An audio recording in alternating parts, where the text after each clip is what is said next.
जय माता दी दोस्तों, स्वागत है आपका द कल्ट ऑफ रेसलिंग में। उम्मीद है आप सब और आपका परिवार अच्छा होगा। तो अगर आप चैनल पे नए हैं तो प्लीज सब्सक्राइब कर लीजिए द कल्ट ऑफ रेसलिंग को for the latest news about WWE। सो देखिए यार, शुरू करते हैं आज की वीडियो, लेकिन सबसे पहले मैं आपको टॉपिक बता दूं आज का। सो आज की वीडियो होने वाली है क्या सोलो सिकोआ यानी कि रोमन रेंस का भाई, ब्लड लाइन कुछ भी कह लीजिए भाई, इस बंदे के कितने नाम है। क्या solo Sikoa next tribal chief बनने वाला? क्या सोलो सिकोआ रोमन रेंस पर अटैक करने वाला? क्या सोलो सिकोआ रोमन रेंस को तोड़ने वाला है? आज इसी बारे में बात करेंगे। देखिए दोस्तों, सबसे पहले बात करें हम सोलो सिकोआ की। सोलो सिकोआ को जिस तरह से सोलो को डब्ल्यूडी कंपनी पुश कर रही है, और आई थिंक क्या कहेंगे आप यार उनके पुश के बारे में, because I think WD company उसको बेहतरीन पुश दे रही है। और उसका पिन भी नहीं दिखाया जा रहा है। आई थिंक लास्ट समय उसका सोलो सिकोआ का पिन जेउसो ने किया था, जब उसका समर स्लैम में मैच था अगेंस्ट रोमन रेंस, उसी के आसपास। लेकिन तब से लेके सोलो सिकोआ को बहुत पावरफुल दिखाया जा रहा है। ये हद तक पार हो गई थी जब क्राउन जूल में हम सब ने देखा सोलो सिकोआ ने the greatest of all time John Cena को हरा दिया। वहां से डेस्टिनेशन साफ सुथरी दिखाई देने लगी थी कि सोलो सिकोआ का डब्ल्यूडब्ल्यूई कंपनी में फ्यूचर ब्राइट है।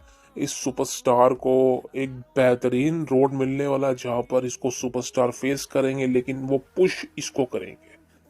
उसके बाद भाई तमाम ऐसी फ्यूड तो देखने को नहीं मिली सोलो की, बट हाँ रोमन रेंस के इर्द गिर्द देखने को मिली, जिमी ऊसो के इर्द गिर्द देखने को मिली। बट अनफॉर्चुनेटली सोलो को जिस तरह से जॉन सीना को हराने के बाद मोमेंटम मिलना चाहिए था, वो मोमेंटम मिला नहीं उसको। आज स्मैकडाउन के एपिसोड में निक एल्डिस ने रोमन रेंस के सामने कहा तो जरूर है कि सोलो सिकोआ ने जॉन सीना को जिस तरह से हराया है, उस तरह से तू भी नहीं हरा पाया रोमन रेंस। और आई थिंक रोमन रेंस कहीं ना कहीं इस तरह से हाँ सोच भी रहे थे कि भाई जी तो बात सच है कि सोलो सिकोआ ने जॉन सीना को पूरा डिस्ट्रॉय कर दिया था क्राउन जूल में, जिस तरह से वो मैच दिखाया गया। बट अनफॉर्चुनेटली अभी सोलो की जो कहानी चल रही है वो ब्लड लाइन में चल रही है, और ब्लड लाइन में आप जानते हैं रोमन रेंस है, वही हेड है, वही ट्राइबल चीफ है, वही चैंपियन है। तो आई थिंक डब्ल्यूडी कंपनी और क्या दिखाए, डब्ल्यूडी कंपनी के पास और कोई स्टोरी लाइन नहीं है जिसमें वो सोलो सिकोआ को ऐड कर सके, उसको बड़ा स्टार दिखा सके। यही रीजन है, यही मैसिव रीजन है कि जिस वजह से सोलो सिकोआ को आई थिंक कहीं ना कहीं उसके फ्यूचर में होने वाले तमाम स्टोरी लाइन, तमाम फ्यूड्स पर ताला लग चुका है। Because one of the reason ये है कि रोमन रेंस का इस चेला बन के वो रह गया है। और आई थिंक इसके बाद की डेस्टिनेशन क्या है वो भी तक किसी को नहीं पता, बिकॉज रेसलमेनिया 40 में रोमन रेंस बनाम कोडी रोड्स होगा, और आई थिंक ये मैच वो स्टॉप बनने वाला है। और आई थिंक ऐसा हो भी सकता है कि सोलो सिकोआ की वजह से रोमन रेंस अपना टाइटल हार जाए रेसलमेनिया में, बिकॉज लास्ट ईयर क्या हुआ था रेसलमेनिया 39 में, सोलो सिकोआ की वजह से रोमन रेंस रिटेन कर गया था। बिकॉज अगर वहां पर सोलो सिकोआ कोडी रोड्स को आकर ना मारता तो कोडी रोड्स रोमन इसको हरा देता। यही मैसिव रीजन होने वाला इस साल। आई थिंक मेरे को ऐसा लगता है कहीं ना कहीं रेसलमेनिया जिस तरह से करीब आएगी, उस तरह से सोलो सिकोआ और रोमन रेंस के बीच में टेंशन बिल्कुल क्रिएट होगी। बिकॉज आगे की स्टोरी लाइन रोमन इसके लिए बिना विदाउट टाइटल, बिना टाइटल के सोलो सिकोआ के साथ ही होने वाली है। बिकॉज रीजन यही है सिंपल सा, बिकॉज रोमन इसके लिए फ्यूचर में क्या है। अभी तो आप रोमन इसको इन टाइटल देखते हो, टाइटल के साथ देखते हो। अब तो टाइटल रिंग खत्म ही होने वाली है, बिकॉज और कोई अपोनेंट बचा नहीं। I think रेंडी Orton is the last opponent जो कि रोमन रेंस के लिए बचा था। अब तो वो भी मैच रॉयल रंबल में हो जाएगा, तो उसके बाद तो कोई अपोनेंट है ही नहीं। समझ सकते हो आप, रोमन रेंस के लिए सारे अपोनेंट खत्म हो चुके हैं जो कि उसको एज ए अनडिस्प्यूटेड चैंपियनशिप के लिए फेस कर सकें। और समझ सकते हो कि अब एंड हो चुका है। तो अब फ्यूचर की फ्यूड क्या है, वो है solo Sikoa versus Roman Reigns. और ये फाइट होगी किसी टाइटल के लिए, फाइट नहीं होगी, कोई इसमें चैंपियनशिप इंक्लूड नहीं होगी, ऐसा कुछ नहीं होने वाला।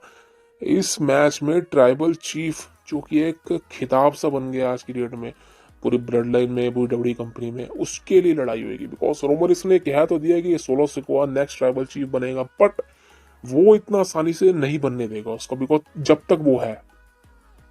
और आई थिंक कहीं ना कहीं रेसलमेनिया के बाद की स्टोरी लाइन यही चलने वाली है। रोमन रेंस रेसलमेनिया में अपने टाइटल हार जाएगा कोडी रोड्स के अगेंस्ट, एंड आफ्टर देन वो सोलो सिकोआ को ब्लेम करेगा कि मैं तेरी वजह से पिन हुआ, मैं तेरी वजह से अपने टाइटल हार गया 4 सालों बाद। तो उसका जिम्मेवार तू है। और आई थिंक कहीं ना कहीं यही चीज चलने वाली है इन फ्यूचर में, जब सोलो सिकोआ और रोमन रेंग्स भाई साहब इनकी स्टोरी लाइन मैसिव होने वाली है। और आई थिंक कहीं ना कहीं मेरे को फ्यूचर का अंदेशा लग चुका है कि भाई अब जब डब्ल्यू कंपनी फ्यूचर में रोमन रेंग्स को बुक करेगी तो रोमन रेंग्स को I think as a baby face दिखाएगी, जहां तक मेरे को लगता है। बिकॉज सोलो सिकोआ को अगर बेबी फेस दिखाते हैं तो कहीं ना कहीं उसके करेक्टर को वो जमेगा नहीं, बिकॉज सोलो सिकोआ को अगर हील करेक्टर ही पसंद है और आई थिंक वो उसमें जचता भी है। लेकिन सोलो सिकोआ को एज अ फेस करेक्टर बना दोगे तो उसको माइक में बोलना पड़ेगा, और सोलो सिकोआ की आई थिंक माइक स्किल्स तो आपको पता ही है भाई, है ना। जब रोमन इसके बाद माइक स्किल्स नहीं है तो सोलो सिकोआ की तो छोड़ ही दीजिए आप। सो फ्यूचर यही होने वाला है, रोमन रेंग्स बनाम सोलो सिकोआ। और आई थिंक इनके मैचेस, सीरीज ऑफ मैचेस होंगे, एक मैचेस में फ्यूड खत्म नहीं होगी, ये मैचेस काफी लंबे होने वाले हैं। और इसका रसलमेनिया के आसपास बिल्डअप भी होना शुरू हो जाएगा, बिकॉज रसलमेनिया में रोमन रेंग्स मुझे ऐसा लगता है कि क्लियर नहीं हारेगा। वैसे तो क्लियर हारना चाहिए उसको, बट मुझे ऐसा लगता है कहीं ना कहीं सोलो सिकोआ की गलती की वजह से रोमन रेंग्स कोडी रोड्स के अगेंस्ट अपना टाइटल हार जाएगा रसलमेनिया में। अपनी स्ट्रीक जो भी उसकी 3-4 सालों से बनी हुई है इसको हार जाएगा। और आई थिंक यही रीजन होने वाला है कि Roman Reigns versus solo Sikoa के फ्यूचर में जो फ्यूड है वो सेटअप होगी, डब्ल्यूडब्ल्यूई कंपनी उस फ्यूड को सेटअप करेगी। और हाँ, इस फ्यूड में बिल्कुल सोलो सिकोआ रोमन रेंग्स पर अटैक करेगा भाई, क्यों नहीं अटैक करेगा। लेकिन अभी की बात देखा जाए, सोलो सिकोआ को कहीं ना कहीं पॉइंट आउट कर देना चाहिए कि वो रोमन रेंस के खिलाफ जाएगा, बिकॉज ऐसा हुआ था, इसी साल हुआ था I think night of champions के दौरान, जब सोलो सिकोआ रोमन रेंस का शोल्डर लग गया था सोलो सिकोआ के, तो आई थिंक सोलो सिकोआ को लगा कि रोमन रेंस ने मुझे मारा है। उसके बाद भाई मनी इन द बैंक में आई थिंक स्पीयर लग गई थी सोलो सिकोआ के, समर स्लैम में भी ऐसा कुछ हुआ था। तो डब्ल्यूडब्ल्यूई कंपनी दिखा रही है कि इन दोनों के बीच में भी फ्यूचर में कुछ होगा, बट सोलो सिकोआ की तरफ से अभी ऐसा कुछ मतलब ईस्टर एग देखने को नहीं मिला है। बिकॉज आई थिंक सबसे पहले तो भाई ये जिमी ऊसो को अपनी टीम से हटाओ, इसको इसको हटा दो बस। ये बंदा कॉमेडी करके ना पूरा टीम का सत्यानाश कर रहा है भाई। और आई थिंक इस तरह के चीजें नास नूस चीजें कहीं ना कहीं ना पसंद नहीं आया थी, देखने में मजा नहीं आता। स्मैकडाउन के एपिसोड में भी भाई पीछे से हु हा ही हु पता नहीं क्या क्या कर रहा था भाई साहब, आई थिंक बेकार चीज थी। तो सोलो सिकोआ वर्सेस रोमन इसको पर्टिकुलर टाइम मिले, सोलो सिकोआ की भाई अब सोलो सिकोआ को भी हिंट करना शुरू कर देना चाहिए कि वो रोमन इसके अगेंस्ट जाएगा। और आई थिंक कहीं ना कहीं डब्ल्यूडब्ल्यूई कंपनी को शुरू कर देना चाहिए कि सोलो का मैसिव हील टर्न होगा against Roman Reigns. I think Solo Sikoa ही बीटरे करेगा रोमन रिंग्स को टाइटल के लिए। और आई थिंक कहीं ना कहीं रोमन इसका टाइटल हारना रेसलमेनिया में is the main reason for Solo Sikoa. So दोस्तों, ये थी आज की वीडियो, उम्मीद है आपको वीडियो पसंद आई होगी। तो प्लीज जाने से पहले सब्सक्राइब जरूर करके जाइए the cult of wrestling for the latest news about WWE. मिलते हैं आपसे अगली वीडियो में। जय माता दी, जय श्री कृष्ण।